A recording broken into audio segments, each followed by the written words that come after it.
दोस्तों आज हम एक ऐसे टॉपिक के बारे में बात करने वाले हैं जिस पर शायद आपने कभी गंभीरता से सोचा नहीं होगा। दोस्तों क्या आप जानते हैं कि भारत में जो सरनेम यानी उपनाम है, इस प्रथा जो आज हमें बहुत आम लगती है कि हमारे नाम के साथ हमारा सरनेम होता है, यह प्रथा ब्रिटिश ने शुरू की थी। ये प्रथा असल में ब्रिटिश राज की देन है। शौक लगा, चलिए आपको बताते हैं। दोस्तों सरनेम की जो परंपरा है कोई भारतीय परंपरा नहीं है, बल्कि 150 साल पुराना औपनिवेशिक ढांचा है जिसको आज हम ढो रहे हैं। दोस्तों आज का हमारा जो वीडियो है प्रोफेसर बिघू शेखर के एक लेख पर आधारित है जो स्वराज मैगजीन में 4 मई को प्रकाशित हुई थी। उस लेख को आधार बनाकर ये वीडियो हम आपके लिए लाए हैं। इस लेख का नाम है British imposed Indian surname colonial construction इन पर्सनल आइडेंटिटी। तो चलिए इतिहास के पन्नों को पलटते हैं और जानते हैं कि कैसे ब्रिटिश शासन ने हमारे नामों और हमारी पहचान को हमेशा के लिए बदल कर रख दिया। अगर आपको इतिहास, संस्कृति और समाज से जुड़े हुए वीडियोस पसंद आते हैं तो हमारे चैनल को जरूर सब्सक्राइब कर दीजिएगा और अपने जो विचार है कमेंट में जरूर बताइएगा। दोस्तों अगर हम प्राचीन भारत की बात करें तो हमारे यहाँ नाम सिर्फ एक शब्द नहीं थे, बल्कि वो एक इंसान की पहचान, उसके गुणों और उपलब्धियों का प्रतीक थे। उदाहरण के लिए महाभारत में अर्जुन के कई नाम थे। उदाहरण के लिए धनंजय, सव्यसाची। ये नाम अर्जुन के व्यक्तित्व और कर्तव्य को दर्शाते थे, न कि किसी परिवार को। इसी तरह भगवान राम को राघव, दशरथी या जानकी वल्लभ कहा जाता था। ये कोई सरनेम नहीं बल्कि संदर्भ के हिसाब से इस्तेमाल होने वाला सम्मानजनक नाम थे।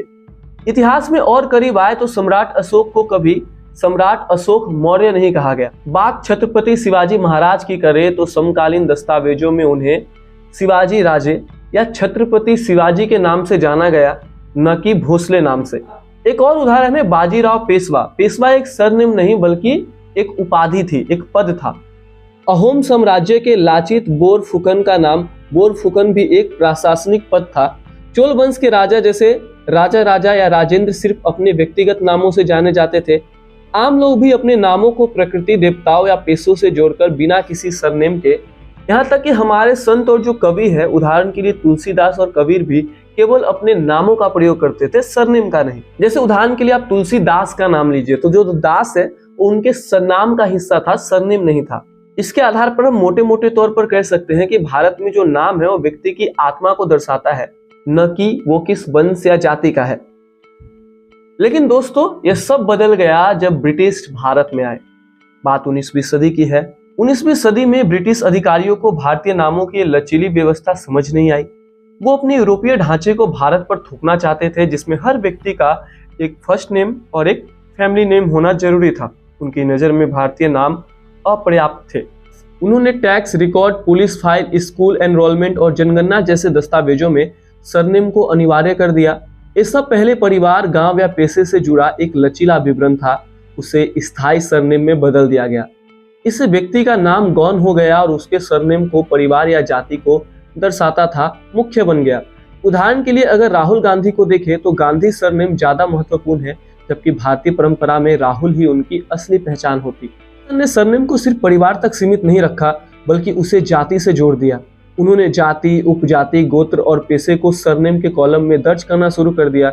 इससे जाति, जो पहले क्षेत्र और संदर्भ के हिसाब से बदलती थी, एक स्थायी और कानूनी पहचान बन गई। 8 में ब्रिटिश नृवंश विज्ञानी H.H. रिस्ले ने अपनी किताब द पीपल ऑफ इंडिया में सरनेम को जाति और नस्लीय पदानुक्रम से जोड़ा। उनके लिए सरनेम सिर्फ परिवार का नाम नहीं बल्कि सामाजिक रैंक और स्टेटस का प्रतीक था। इससे जाति को एक नया, कठोर और आधिकारिक रूप मिला जो आज भी हमारे समाज में दिखता है।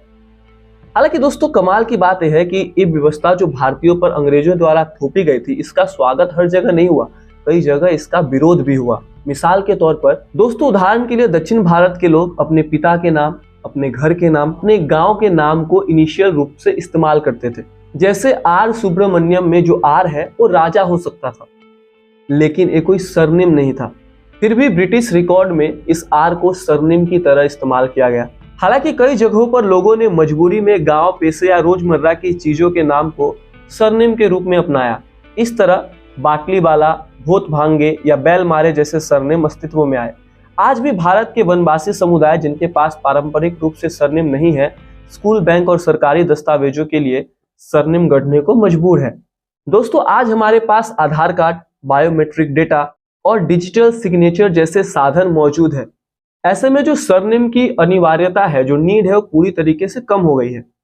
प्रोफेसर बिघू सेकर, जिनका नाम संयुक्त रूप से बिघू सेकर है, बताते हैं कि उन्हें अपने नाम को बिघू और सेकर में तोड़ना पड़ा सिर्फ इसलिए कि सिस्टम ऐसा चाहता था।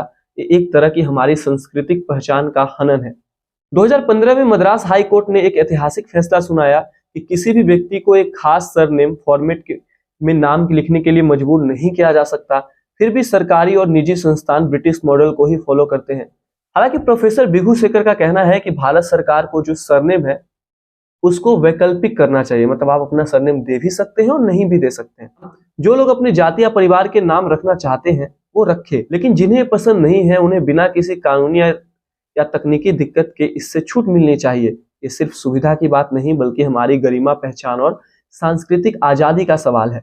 तो दोस्तों, ये कहानी थी कि कैसे ब्रिटिश सरकार ने हम पे हमारा सरनेम थोपा, जो उससे पहले यानी ब्रिटिश सरकार से पहले भारत में अनिवार्य नहीं था। हम अपने कर्मों के रूप से जाने जाते थे, हमारे नाम के पीछे हमारी उपाधियां लगती थी, हम किस चीज में खास है वो हमारे नामों के पीछे लगती थी। जैसे धनंजय या फिर सब्यसाची जो अर्जुन के लिए इस्तेमाल होता था। अगर भगवान कृष्ण की बात करें तो उन्हें भी गोपाल यानी गौ को पालने वाला। मिसाल के तौर पर भगवान शिव को नीलकंठ कहा जाता है, मतलब ऐसा व्यक्ति जिसका जो कंठ है वो नीला है। इसके अलावा भगवान गणेश को लंबोदर कहा जाता था, यानी लंबा है उदर जिसका, यानी जिसके पेट बड़े होते हैं। तो सोचिए, सरनेम का कोई विशाल ऐसे महत्व नहीं था, लेकिन अंग्रेजों ने इसको भी हम पे थोप दिया।